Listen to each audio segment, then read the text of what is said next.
नमस्कार, बहुत स्वागत है आप सभी का। मैं हूं आपके साथ नैना यादव, लेकर हाजिर हूं हमारा खास शो। इंडिया बोल रहा है। स्ट्रेट ऑफ हॉर्मुज अमेरिका के लिए नया बर्मुडा ट्रायंगल बन चुका है।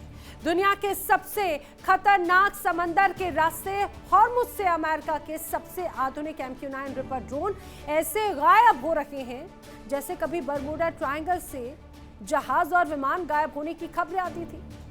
जिसे अमेरिका अपनी तीसरी आंख कहता था, वो आंख अब हॉर्मुज के आसमान में अंधी हो चुकी है। और ये कोई मामूली ड्रोन नहीं है। MQ-9 रिपर ड्रोन अमेरिकी जासूसी और बिल्कुल सटीक एयर स्ट्राइक का सबसे बड़ा हथियार माना जाता है। दुनिया के ना जाने कितने युद्धों में इसी ड्रोन ने अमेरिका को एक तरफा बढ़त दिलाई या अमेरिका के साथियों को एक तरह से जीत का परचम लहराने के लिए सहयोग किया। अब डोनाल्ड ट्रंप ने इसी तीसरी आंख को स्ट्रेट ऑफ हॉर्मुज में ईरान की जासूसी करने के लिए IRGC पर सटीक निशाना साधने के लिए भेजा था, लेकिन नतीजा बेहद खौफनाक रहा। दरअसल वॉशिंगटन पोस्ट की एक रिपोर्ट सामने आई। अब इस रिपोर्ट के हवाले से खबर यह है कि जिस रूप में यहां पर MQ-9 रिपर ड्रोन भेजा गया वो गायब हो गया। कैसे अब हॉर्मुज बर्मुडा ट्रायंगल बनता जा रहा है, आइए आपको बताती हूं। ईरान से 6 महीने की जंग में अमेरिका को भारी नुकसान हुआ। हॉर्मुज अमेरिकी ड्रोन के लिए बर्मुडा ट्रायंगल जैसा साबित हुआ है। अमेरिका ने कम से कम 45 MQ-9 रिपर ड्रोन गंवा दिए हैं। युद्ध शुरू होने से पहले खाड़ी में यूएस के कुल 185 रिपर ड्रोन हुआ करते थे। 165 अमेरिकी एयर फोर्सेस और 20 मरीन कॉर्प्स के पास में थे। ड्रोन्स की जो कीमत है उसके हिसाब से देखा जाए तो लगभग 1.3 अरब डॉलर से ज्यादा का नुकसान अभी तक अमेरिका सिर्फ MQ-9 रिपर ड्रोन की वजह से झेल चुका है।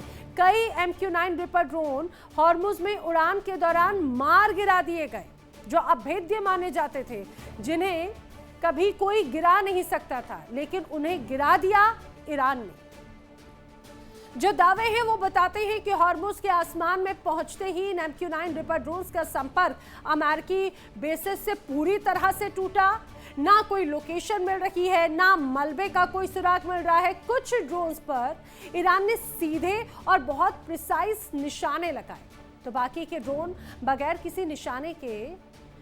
किसी निशान के हवा में ही गायब हो गए। हॉर्मुज में ईरान के इलेक्ट्रॉनिक वॉरफेयर और एयर डिफेंस के आगे ट्रंप का ये जो एक बड़ा ताकतवर ड्रोन हुआ करता था, ताकतवर शक्ति, वो भी धराशायी हो गई। जिस रूप में ईरान लगातार मजबूती के साथ में अमेरिका को चुनौती दे रहा है, बहुत बड़ा झटका है अमेरिका के लिए। ट्रंप की सबसे बड़ी सैन्य शक्ति पूरी तरह से ध्वस्त हो चुकी है। आपको बताते हैं कि MQ-9 रिपर ड्रोन आखिर वो क्या बला है जो अब कहीं ना कहीं अमेरिका के लिए चिंता का सबब बन गई। अमेरिका के लिए इतनी अहम क्यों रही? दरअसल रिमोट से चलने वाला विमान कहा जाता है MQ-9 रिपर ड्रोन को। ये निगरानी करता है, निगरानी के साथ साथ बहुत सटीक हमलों के लिए इसका इस्तेमाल किया जाता है। अमेरिका ने MQ-9 रिपर ड्रोन को 2007 में एक तरह से सेना में शामिल किया था, और अफगानिस्तान हो या इराक, पश्चिमी एशिया में भी कई बार अमेरिका के द्वारा इस MQ-9 रिपर का इस्तेमाल किया जा चुका है। आतंकवाद विरोधी अभियान या सैन्य संघर्षों में बड़े पैमाने पर इसका इस्तेमाल होता है। लंबे समय तक निगरानी मिशन में रहने की भी इसकी क्षमता है। MQ-9 रिपर ड्रोन जरूरत पड़ने पर सटीक हमला भी कर सकता है।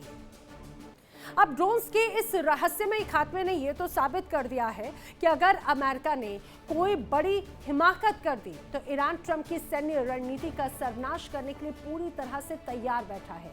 क्या हॉर्मुज का ये बर्मुडा ट्रायंगल सुपर पावर के सूर्यास्त की वजह बन जाएगा? आज करेंगे इसी पर चर्चा। खास मेहमानों का पैनल मेरे साथ में कनेक्ट हो रहा है, आपको एक एक करके उनसे मिलवाती हूँ। मेरे साथ में रक्षा विशेषज्ञ retired lieutenant general Sanjay Kulkarni साहब मेरे साथ में कनेक्ट हो रहे हैं। रक्षा विशेषज्ञ रिटायर्ड ब्रिगेडियर राजन जामवाल जी मेरे साथ में कनेक्ट हो रहे हैं अमेरिका से। विदेश मामलों के जानकार अरविंद सिंह तेजावत जी भी मेरे साथ में कनेक्ट हो रहे हैं। ईरान मामलों के जानकार हकीम रजा भी मेरे साथ में कनेक्ट हो रहे हैं। आप सभी का इस चर्चा में बहुत स्वागत है। हकीम रजा साहब, मैं आप ही से शुरुआत करना चाह रही हूँ क्योंकि खासतौर से अगर स्ट्रेट ऑफ हॉर्मुज की बात करें तो तेल का एक बहुत महत्वपूर्ण मार्ग तो ये रहा ही है, दुनिया के लिए आर्थिक अर्थव्यवस्था के लिहाज से बहुत अहम हिस्सा माना जाता है, लेकिन इसके साथ में कई रहस्य कनेक्ट हो गए। आखिर क्यों इसे अमेरिका के लिए बरमूडा ट्रायंगल कहा जा रहा है? नमस्कार। देखिए, यहाँ पर अमेरिका ने पहले से सोचना चाहिए था कि इससे जंग लड़ रहे हैं। पहले उनकी जो इंफॉर्मेशन थी ना, जो उनके सीआईए हो या मोसाद हो, उन्होंने गलत इंफॉर्मेशन दिया। चूंकि इन्होंने ईरान ने तकरीबन ऑलमोस्ट 47-48 ईयर से जो प्रिपरेशन किया है, पूरी दुनिया के सामने अभी दिखा दिया है कि आप कैसे प्रिपरेशन होता है। एक दुनिया के सुपर पावर और पावरफुल कंट्री इसराइल और दूसरे उसके साथियां जैसे नाटो के कई देश, सबके सामने एक चुनौती बता दिया है कि देखिए, कोई भी इंसान अगर चाहे ना, कोई भी कंट्री, कोई भी ये, तो किस तरीका से प्रिपरेशन करता है। तो इसलिए इन्होंने जो आयतुल्ला खामेनाई सुप्रीम लीडर थे, उन्होंने पहले से ही बता दिया कि नो नेगोशिएशन से कोई फायदा नहीं होता है। जो कंट्री यानी जो मुल्क यानी जो भी यानी गुंडाइज्म, जो भी आदमी सामने जो लैंग्वेज जानता है, वो लैंग्वेज में हमें भी बात करना है। अमेरिका को गुरूर था अपने पावर का, तो उन्होंने उनकी लैंग्वेज में, तो इन्होंने भी इसी तरह प्रिपरेशन किया उनको गुरूर को तोड़ने के लिए, उसकी दादागिरी, उसका जो गुंडाइज्म था, उसको खत्म करने के लिए इन्होंने भी प्रिपरेशन किया। तकरीबन 47 ईयर से बाकायदा प्रिपरेशन, फुल प्रिपरेशन करने के बाद बताया कि पहले से ही चुनौती दी थी कि अगर आपने जंग शुरू की तो आप जंग शुरू कर सकते हैं, मगर खात्मा हम करेंगे एक, और हमारे कंडीशंस पे होगी। स्टेट ऑफ हॉर्मुज बंद हो जाएगा। ये पहले से ही पूरे जितने भी प्रिपरेशन था आज जो हो रहा है, वो पहले से बता चुका था। तो अमेरिका को सोचना चाहिए कि क्या ईरान बोल रहा है, आया ये कर सकता है क्या? ना सोचा ना समझा। जैसे ही इसराइल उसको एस्टीम फाइल, अमेरिका नहीं चाहता था कि जंग में आए, क्योंकि इससे पहले कई प्रेसिडेंट्स है ना, उन्होंने कभी भी कोई भी जंग के लिए तैयार नहीं हुआ। चूंकि अभी इस बार इसराइल के हाथों यानी पूरी तरह फंस गया था, जो एस्टीम फाइल में आप लोग जान रहे हैं, देख रहे हैं कैसे है, तो क्योंकि एक एक पूरा निकाल के बाहर आ रहा, तो अपनी छवि बचाने के लिए उन्होंने मजबूरन आना पड़ा। आने के बाद उन्होंने ईरान जो प्रिपरेशन किया था, बताया कि तकरीबन 170 से ज्यादा ड्रोन्स यानी कई मार गिराए हैं। उन्होंने वो पूरा मलबा तकरीबन दुनिया के सामने दिखा चुका है कि देखो कैसे प्रिपरेशन करेंगे तो कैसे कर सकते हैं, यानी कि पूरा सुपर पावर या पूरी दुनिया की ताकत को भी घुटनों पे ला सकते हैं। ये इन्होंने ईरान ने बता दिया है। जी देखिए सर, यही तो बात हो जाती है कि ईरान ने तो बता दिया, लेकिन क्या अमेरिका इतना कमजोर आकलन करने वाला रह गया संजय कुलकर्णी साहब? और सबसे महत्वपूर्ण बात तो MQ-9 रिपर ड्रोन कोई आज की ताकत के तौर पर तो है नहीं। टेस्ट एंड ट्राइड एक तरह से उसका वो हथियार रहा, जैसा मैंने अपनी रिपोर्ट में भी बताया, चाहे बात अफगानिस्तान हो, चाहे बात इराक हो, या कई अन्य देशों में अमेरिका ने उसका इस्तेमाल किया और उसको हमेशा बेनिफिट हुआ। ईरान में जाकर वो कैलकुलेशन या MQ-9 रिपर को आखिर क्या हो चुका है? धन्यवाद नैना जी और को पैनलिस्ट। रिपर ड्रोन्स जो हैं वो वाकई काफी एडवांस्ड ड्रोन्स हैं, जो तकरीबन 50,000 फुट के ऊपर तक उनकी काबिलियत है। 1,000 नॉटिकल माइल उसका रेंज है। तकरीबन 3,750 पाउंड के वो हथियार ले जाने की काबिलियत है। हेलफायर मिसाइल ले जा सकता है। 27 घंटे वो एंड्योरेंस उसके इस ड्रोन्स का है। और जैसे आपने बिल्कुल ठीक कहा, जो रिपोर्ट्स आ रही हैं वो ये कह रही है कि 45 एक ड्रोन जो तकरीबन 1.3 बिलियन डॉलर जिसकी कीमत है, वो यूएसए ने गंवा दिए हैं जब से लड़ाई शुरू हुई है। लेकिन अभी तक ये कहना बहुत कठिन होगा कि कैसे। कई कह रहे हैं कम्युनिकेशन के कारण, जब कम्युनिकेशन टूट गया। अगर कम्युनिकेशन टूटा है उसके लिए भी फिर ईरान ही जिम्मेवार है, क्योंकि ईरान ने ही किसी न किसी प्रकार से उसको जाम किया होगा या उसको किसी प्रकार से कम्युनिकेशन नहीं, क्योंकि ये रिमोट कंट्रोल ड्रोन है तो वो ऑटोमेटिकली उसका कनेक्ट टूट गया और वो नीचे गिर गए। अब कहाँ है क्या है इसका तो लड़ाई के बाद ही पता चलेगा। लेकिन हाँ, इसमें कोई शक नहीं, जिस प्रकार से अमेरिका लगातार पोस्टपोन कर रहा है, एक ऑनरेबल एग्जिट की ओर देख रहा है, और लेकिन प्रेसिडेंट ट्रंप के जो स्टेटमेंट्स हैं वो काफी तीखे हैं। कि जिसकी लाठी उसकी भैंस, spoil the war will go to the victor, यानी कि हम तो अब स्ट्रेट ऑफ हॉर्मुज को लेकर के ही रहेंगे, अब देखते जो होगा देखी जाएगी, अब जो जीतेगा वो सिकंदर।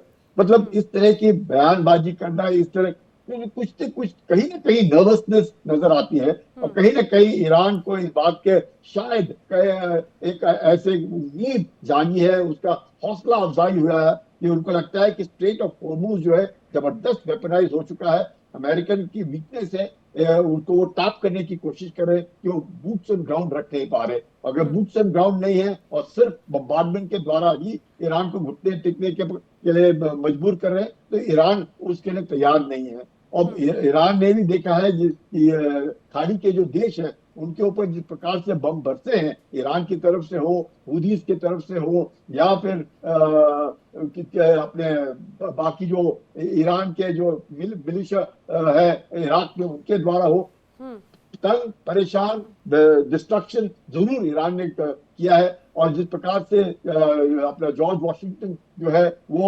एयरक्राफ्ट कैरियर वापस जा रहा है, अब्राहम लिंकन जो है, जॉर्ज वॉशिंगटन आ रहा है, अब्राहम लिंकन जा, तो ये जो बातें हो रही हैं और देखने को मिल रहा है, तो अफवाहें भी काफी उड़ती हैं। अब अफवाहें का बहुत मुश्किल है, because the first casualty in war is the truth. अब क्या सच्चाई है मुश्किल है, लेकिन इसमें कोई शक नहीं कि जिस प्रकार से अमेरिका अचानक एक तरीके से शांत हो जाता है, हो सकता है वक्त लेता है अपने आप को रिकूप करने के लिए, अपने आप को और ताकतवर बनाने के लिए, बिकॉज ये जो ड्रोन्स हैं इनकी मैन्युफैक्चरिंग इतना आसान नहीं है कि एक महीने में बन जाएगा, इसकी लिमिटेड कैपेसिटी है मैन्युफैक्चरिंग की। तो ये सबको देखते हुए जरूर यूएसए जो है परेशानी झेल रहा है, और ईरान के जो हौसले हैं वो बुलंद है कि हमने अमेरिका को उनकी जगह दिखा दी। और स्ट्रेट ऑफ हॉर्मुज को लेकर के जैसे जिस प्रकार से उनके फॉरेन मिनिस्टर बार बार कह रहे हैं कि स्ट्रेट ऑफ हॉर्मुज ईरान का था, ईरान का है और ईरान का ही रहेगा, चाहे अमेरिका कुछ भी कर ले, तो इस तरह के बयानबाजी जो है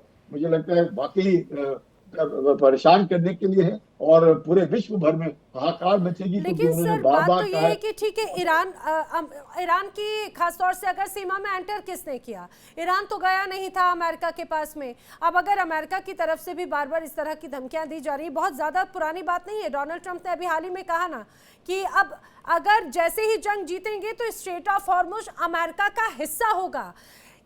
स्ट्रेट ऑफ हॉर्मुज पर अमेरिका का कंट्रोल होना इज डिफरेंट थिंग, और अमेरिका का हिस्सा होना पूरी दुनिया में बड़ी सनसनी फैला दी गई ना। तो ईरान भी तो अपने ये कहा जाए कि साम दाम दंड भेद एक तरह से अपनाने की कोशिश करेगा। राजन सर, क्या ये बात गलत है? देखिए, कुछ गलत नहीं है।